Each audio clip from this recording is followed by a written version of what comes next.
All this is Sukanya. Welcome to Sukanya competitive world. Already Telangana వ్యవసాయ రంగానికి సంబంధించి పార్ట్ 1 వీడియో చేశాను కదా, దాని కంటిన్యూషన్ ఇది. సో వర్షపాతానికి సంబంధించి చూద్దాం. మనకి 2023-24కి సంబంధించి మన వర్షపాతం 994.8 మిల్లీమీటర్లు.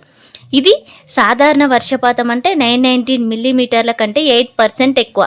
ఈ 8% అనేది ఖచ్చితంగా గుర్తుపెట్టుకోవాలి. మనకి స్టేట్మెంట్ వైజ్ అడిగే ఛాన్స్ ఉంటుంది కాబట్టి యాక్చువల్గా వర్షపాతం ఎంత 919 మిల్లీమీటర్స్ ఉంటే అది మన తెలంగాణకు ఉన్నది 994.8, అంటే దానికంటే 8% ఎక్కువ ఉంది అనేసి గుర్తుపెట్టుకోవాలి. అంటే న్యాచురల్గా ఇందులో చాలా హెచ్చు తగ్గులు కనిపించాయని మనకి ఇవ్వడం జరిగింది. ఇందులో వచ్చేసి మనకి నైరుతి ఋతుపవనాల ద్వారా 17%, ఈశాన్య ఋతుపవనాల ద్వారా చాలా వర్షపాతం తగ్గడం జరిగింది, 53% తగ్గింది. శీతాకాల ఋతుపవనాల వలన 50%, 90% తగ్గడం జరిగింది. వేడి వాతావరణానికి సంబంధించి 45% పెరగడం జరిగింది. టోటల్ చేంజ్కి వస్తే 8% మార్పు జరగడం జరిగింది. నెక్స్ట్ 2022-23కి సంబంధించి నైరుతి ఋతుపవనాల ద్వారా 52%, ఈశాన్య ఋతుపవనాల ద్వారా 1%, శీతాకాల ఋతుపవనాల ద్వారా 94% తగ్గడం జరిగింది. వేడి వాతావరణం అయితే లాస్ట్ ఇయర్ అయితే 236 ఉండడం జరిగింది. టోటల్ లాస్ట్ ఇయర్ వచ్చేసి 53% చేంజ్ అనేది ఉండేది. సో మనకి లాస్ట్ ఇయర్ దానికంటే ఈ ఇయర్ డేటా అనేది ఇంపార్టెంట్ కాబట్టి మనకి టోటల్ పర్సెంటేజ్ ఇక్కడ 8% గుర్తుపెట్టుకోవాలి.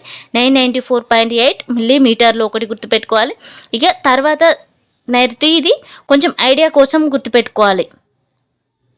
తర్వాత సాగు విస్తీర్ణం చూస్తే మనకి సాగులో వచ్చేసి వానాకాలం ఉండడం జరుగుతుంది, యాసంగి ఉండడం జరుగుతుంది.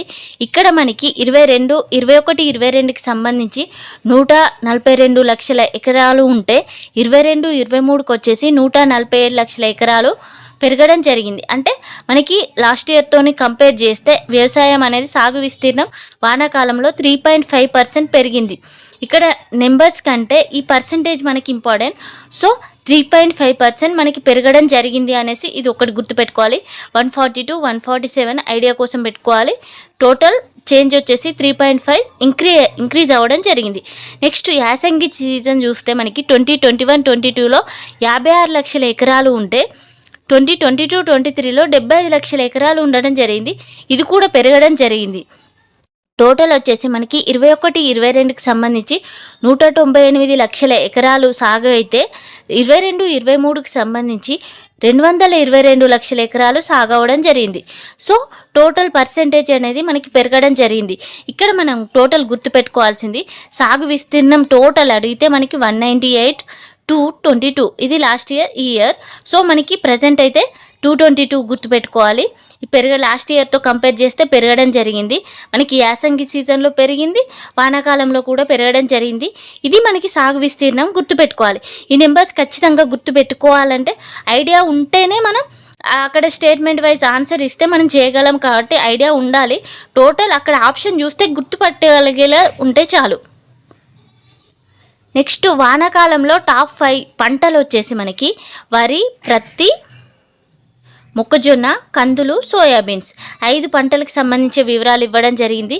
ప్రజెంట్ మనకి 22-23కి సంబంధించి వరి 44%, పత్తి 34%, మొక్కజొన్న 4.23%, కందులు 3%, సోయాబీన్ 3.39%.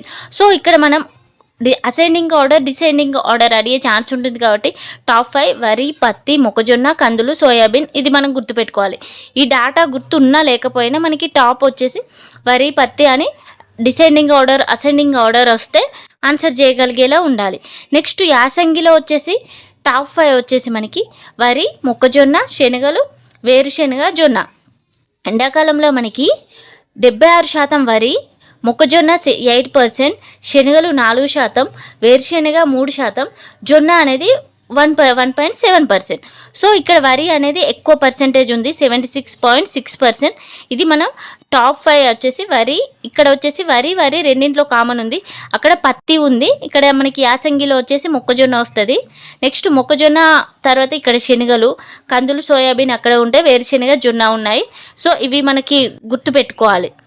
నెక్స్ట్ ప్రధాన పంటల ఉత్పత్తి ఎంత ఉందనేసి చూద్దాం. మనకి 22-23 మొత్తం వ్యవసాయ ఉత్పత్తి 414 లక్షల మెట్రిక్ టన్నులు. ఇందులో వచ్చేసి మేజర్ వచ్చేసి మనకి వరి, పత్తి, మొక్కజొన్న ఇవి మేజర్ ఉండడం జరిగింది. మనకి వరి వచ్చేసి 122.45 లక్షల హెక్టార్లు సాగు చేస్తే మనకి 258 లక్షల మెట్రిక్ టన్నుల ఉత్పత్తి జరగడం జరిగింది. నెక్స్ట్ పత్తి అనేది మనకి 50 లక్షల ఎకరాల సాగు చేస్తే 30.59 లక్షల మెట్రిక్ టన్నుల ఉత్పత్తి జరిగింది. నెక్స్ట్ మొక్కజొన్న చూస్తే మనకి 12 లక్షల హెక్టార్ల సాగు చేస్తే 28.65 లక్షల మెట్రిక్ టన్నుల ఉత్పత్తి జరగడం జరిగింది. ఇక్కడ మనకి ప్రధాన పంటల ఉత్పత్తి విషయానికి వస్తే వరి, పత్తి, మొక్కజొన్న ఆల్మోస్ట్ చూడండి అన్నింట్లో వరి, పత్తి, మొక్కజొన్న ఈ 3 పంటలే ఉంటాయి మన తెలంగాణలో వచ్చేసి. సో ఇక్కడ వచ్చేసి మనకి 258 మెట్రిక్ టన్నులు, 30 మెట్రిక్ టన్నులు, 28 మెట్రిక్ టన్నులు ఇది మనం గుర్తుపెట్టుకోవాలి. ఎక్కువ వచ్చేసి మనకి తెలంగాణ అనగానే వరి, పత్తి, మొక్కజొన్న ఇవి గుర్తుపెట్టుకొని తర్వాత ఐడియా కోసం ఇవి తర్వాత నెక్స్ట్ ప్రిఫరెన్స్ మనం గుర్తుపెట్టుకోవాలి.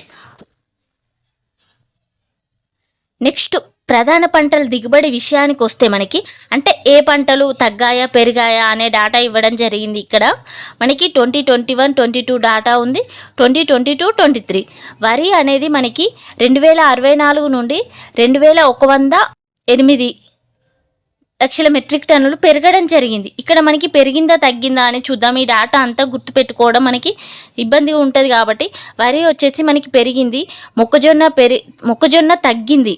ఇక్కడ మనకి 2350 ఉన్నది 2249కి తగ్గింది.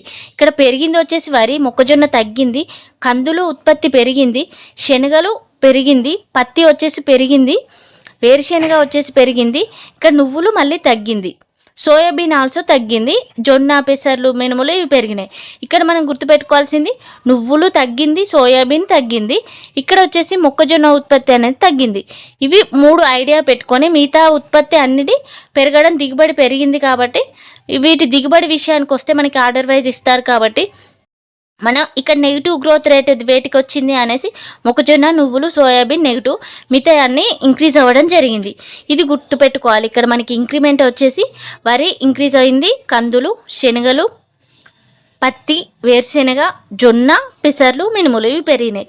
మనకి తగ్గినవి వచ్చేసి మొక్కజొన్న, నువ్వులు, సోయాబీన్. నాకు తెలిసి తగ్గిన ఇచ్చే ఛాన్స్ ఉంటుంది అనుకుంటున్నాను. సో మనకి తగ్గినవి గుర్తుపెట్టుకోవడానికి ట్రై చేద్దాం.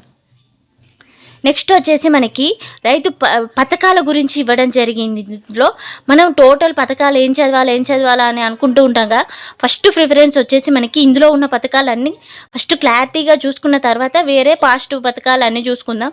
సో మనకి రైతు భరోసా పథకం ఫస్ట్ వచ్చేసి మనకి ఇది ప్రధానమంత్రి ఫసల్ బీమా యోజన ఉంది కదా, దానికి సంబంధించి రిలేటెడ్గా ఇది రావడం జరిగింది. మనకి దీనికి వచ్చేసి కౌలు రైతులకు సంవత్సరానికి ఎకరాకు 10,000 నుంచి 15,000 ఇవ్వడం, వ్యవసాయ కూలీలకు 12,000 ఇవ్వాలని దీంట్లో నిర్ణయించడం జరిగింది. దీనికి సంబంధించి మనకి ఈ పథకం ఇంకా మనకి అమల్లోకి రాలేదు, బట్ అమల్లోకి ఫ్యూచర్లో వచ్చే ఛాన్స్ ఉంటుంది. ఇందులో మనకి బుక్లో ఇవ్వడం జరిగింది కాబట్టి ఇది చదువుకోవాలి. నెక్స్ట్ వచ్చేసి పంట బీమాకి సంబంధించి నోటిఫైడ్ ప్రాంతాల్లో నోటిఫైడ్ పంటలు పండించే రైతులకు సంబంధించి ఈ పథకం వర్తిస్తుంది అని తెలిపారు. దీనికి సంబంధించిన ప్రీమియం వచ్చేసి రాష్ట్ర ప్రభుత్వమే చెల్లిస్తుంది అనడం జరుగుతుంది. నెక్స్ట్ వచ్చేసి ఇది మనకి సాంకేతిక ఆధారితంగా ఉంటుంది అనేసి ఈ పథకంలో చేర్చడం జరిగింది. దీని డాటా వచ్చేసి మనకి 3 సంవత్సరాల్లో సాగు చేసిన ప్రాంతం గత దిగుబడికి సంబంధించి 7 సంవత్సరాల డాటా లభ్యత ఆధారంగా పంటలు ప్రతిపాదించబడతాయి.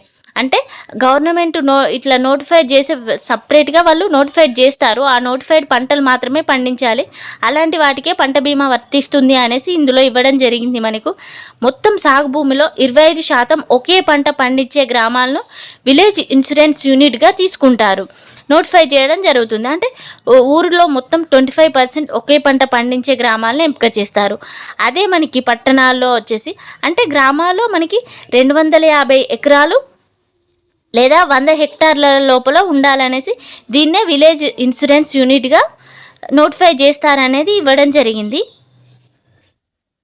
మండలానికి సంబంధించి మండల్ ఇన్సూరెన్స్ యూనిట్ కింద 2,500 ఎకరాలు లేదా 1000 హెక్టార్లు మనకి ఇది పునర్నిర్మిత వాతావరణ ఆధారిత పంటల బీమా పథకం. ఇందులో మనకి ఇవ్వడం జరిగింది. ఇది RWVCYS. ఇది ఒకటి ఇందులో గుర్తుపెట్టుకోవాలి. ఇందులో మేజర్ పంటలు వచ్చేసి పత్తి, మిర్చి, నారింజ, టమాటా. నెక్స్ట్ వచ్చేసి ఇందులో నెక్స్ట్ పథకం వచ్చేసి రైతు నేస్తం. రైతు నేస్తం అంటే దాదాపు 110 రైతు వేదికలను ఏర్పాటు చేసి రైతులకు ఐడియా ఇవ్వడం కోసం వీడియో కాన్ఫరెన్స్ ద్వారా ప్రొఫెసర్ జయశంకర్ యూనివర్సిటీకి చెందిన సైంటిస్టులతో వీరికి ఐడియా కల్పించడం. అంటే మనకి ఎవ్రీ ట్యూస్డే అనేది వీడియో కాన్ఫరెన్స్ నిర్వహించి వీరి సందేహాలకు సూచనలు ఇవ్వడం దీనికోసం ఏర్పాటు చేయడం జరిగింది రైతు నేస్తం అనే ప్రోగ్రామ్ని. ఇది ఫస్ట్ ఫేజ్ వచ్చేసి 110 రైతు వేదికలు, సెకండ్ ఫేజ్ వచ్చేసి 456 యూనిట్లను ఏర్పాటు చేస్తామని ఇందులో తెలపడం జరిగింది. నెక్స్ట్ వచ్చేసి పంట రుణమాఫీ పథకం 2024. అంటే ఇది మనకి 2 లక్షల వరకు అసలు ప్లస్ వడ్డీతో కలిపి 2 లక్షల వరకు మాఫీ చేస్తామని అందులో ఇవ్వడం జరిగింది. ఇది మనకి GORT నెంబర్ 567 ప్రకారం మనకి 15 జూలై 2024న మార్గదర్శకాలు విడుదల చేయడం జరిగింది.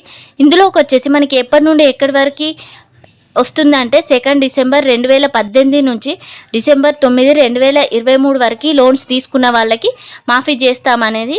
ఇందులో వచ్చేసి అర్హతలో ఆహార భద్రతా కార్డు ఆధారంగా ఎంపిక చేస్తామని, దీనికి వచ్చేసి నోడల్ అధికారి వ్యవసాయ శాఖ కమిషనర్ ఉండడం జరుగుతుంది.